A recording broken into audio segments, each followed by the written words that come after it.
The South African Vehicle Pricing Index for 2020, which was released on Thursday, the 23rd, reveals a significant decline in the number of new used vehicles financed as the market started feeling the effects of COVID-19. Before the COVID-19 outbreak, the country was already in a technical recession, with South Africans preferring to buy used vehicles over new ones. Pre-pandemic forecasts were that the car market would decline by between 3 and 5%, but the outbreak of COVID-19 could see new vehicle sales for 2020 fall even further. For more on this, we're joined on the line by Kreben Reddy.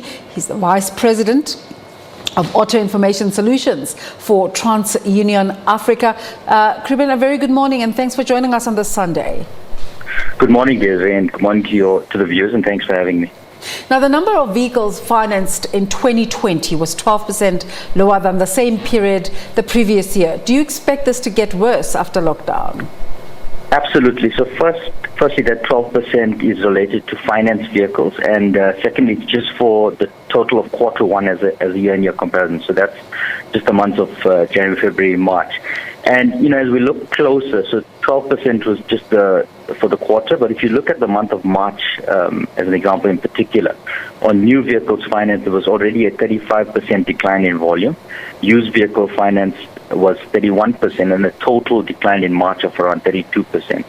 Now, that's just with a lack of around 3 trading days for the month of March. If you look at new vehicles, total new vehicle sales, for the quarter, it is probably around 7.8, just under 8% down. But for the month of March again, just on passenger vehicles, we recorded almost a 26.8% decline. And again, I'll make the point that in March, it is just the lack of 3 trading days. If you look at April as an example, that's almost a 0 trading month for the industry in terms of manufacturing of vehicles. So most of the plants, or if not all the plants, obviously have shut down in terms of vehicle manufacturing and have repurposed towards COVID-19 items, as an example, face masks, etc. And in terms of retail, dealerships and the dealer networks are closed, albeit they are sort of still trying to work online with their customers, etc. But for the most part, are closed down. If you look at the level that retail is expected to start to open up again, it will probably only be in level 3, when there's a lot more certainty around the new cases, etc., of COVID-19 coming through. And probably then at that point, you would have close to 2 months, the months of April and May, already in significant decline. And that would play a significant factor into the full year volume that we'd see would come through on both new vehicle sales and finance vehicles. We know that the lockdown has meant that businesses have been closed. But when you say a 0 trading month, just the use of those words just brings the situation, to much more reality. Yeah. You talk about giving emphasis to financed vehicles. Is there a portion of South Africans who are able to buy cars for cash? There is, but remember, so cash is almost a loose term that's used, right? So it's recorded as a cash deal, but it could be a factor of where a consumer in the past, as an example, could have taken out, our money out of their bond, as an example. So although it's referred to as cash, or it could have been through an unsecured loan, and a lot of the finance houses and the finance lenders will provide you an unsecured loan, and in some instances it's up to almost 250,000 rand. So it's all dependent. It is a bit of a loose term, to be honest, but there is a category also of consumers that do purchase 100% cash, but clearly that's a smaller percentage of the market. If you look at the total split, you find that probably about 60 to 65% of total sales that go through are financed, and the balance is against this cash classification. But again, it could be cash, but just financed in a different way and not through a traditional vehicle finance mechanism.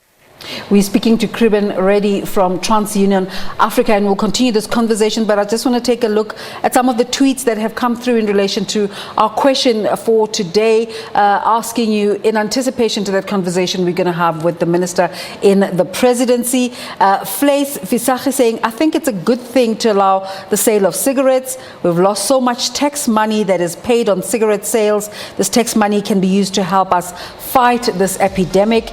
Jeremy Garland says, I'm in full agreement with the gradual easing of strict lockdown regulations. It's obvious that the president buckled under pressure by allowing the purchasing of cigarette. But let's continue with that conversation with Kriben. Kriben, let's talk about, you're still with us, aren't you? I am, yeah. Yes. Let's talk about affordability of cars. We might link it to the COVID-19 outbreak now, but the South African economy has been struggling for quite a while. Most purchase vehicles in the 200,000, 300,000 range, an indication of how tough the economy already is. Are there possible chances of car prices generally going down? The short answer is probably no. And what we'll find is that over this period and probably through the next few quarters, what you will find is that new vehicle pricing will start to rise. And if we look at the current state, you're actually it's in light of everything else that's going on. But if you just look at it from a pricing perspective, you actually are well positioned as a consumer to enter the market. And the reason is that if you look at the stats off the back of the Q1 BPI. New vehicle pricing is still at the point of around 4%, used is 1.4%. Now, if you put that into relation of CPI, which comes off at around 4.6%, both new and used is still well below CPI. The challenge we face is one that as we move further into this cycle, and as the rand depreciates, you'll see naturally new vehicle pricing will start to rise. And the reason for that is that the bulk of the vehicles on our roads, so probably around 70% of all vehicles on South African roads, are actually imported into the country. And a weaker rand doesn't play in our favor when vehicles are being brought in. Two, you're absolutely right. So this is not a new trend to the industry overall and to consumers. So, there is relief, as an example, on interest rates. Consumers will find themselves coming back when the markets are opening up into a situation where the total cost of ownership will be significantly lower for them as it previously was. If you just look at two factors, interest rates and fuel price as an example. The challenge is that you have had prolonged periods where consumers' disposable income have been strained already for extensive periods. So you're not necessarily going to see this influx of customers or consumers enter the market rapidly just because pricing seems to be lower now, and pricing is going to rise as well. And, a case in point around just from a consumer standpoint is that we recently at TransUnion put out a survey to consumers. We actually call it the financial hardship survey, just to get a gauge of what consumers are feeling during this period of lockdown, etc. And initially we probably surveyed around in excess of 2,000 consumers, and around 80% of them had already said that they're starting to feel the effect of household income shrinking, etc., and being significantly negatively impacted. And around 10% of that base had already said that they had started to feel the effect of job losses, and probably only see themselves getting into a better financial situation in the next 6 to 7 months, and feel themselves being strained to the extent of having a loss of around 7,000 rand per household, that they wouldn't be able to fill the gap, and that's the difference in the budget. Now, if you consider that in just back to the point you made around, the average price that people are buying at, as an example, around 200 or 250,000 rand, even the 7,000 rand mark is above that in terms of a monthly premium that you would pay on a vehicle.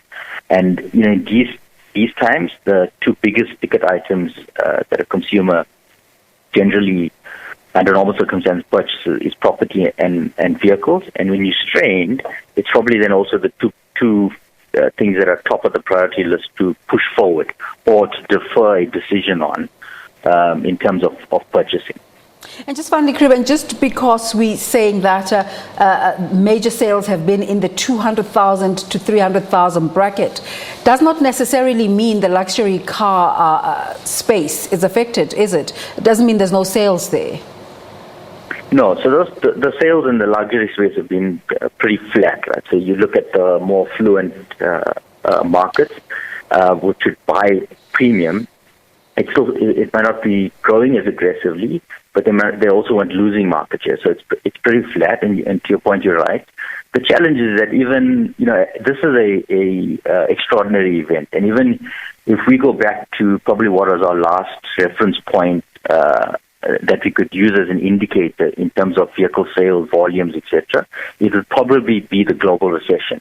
Now, even during that period, it was just the financial impact. It took the auto market roughly 24 months to recover, and it declined by 42% before it picked up. And the reason is that, to a large degree, even consumers of higher affluence get affected through this period. So you're going to have, during this time, a whole lot of different dynamics that play out in terms of consumers' own affordability and consumers' disposable income that they would normally use to make decisions around purchasing vehicles. And you have the effect now of possibly, one individual in a household, if they were self-employed as an example, will feel the effects more than a permanent employed individual or consumer.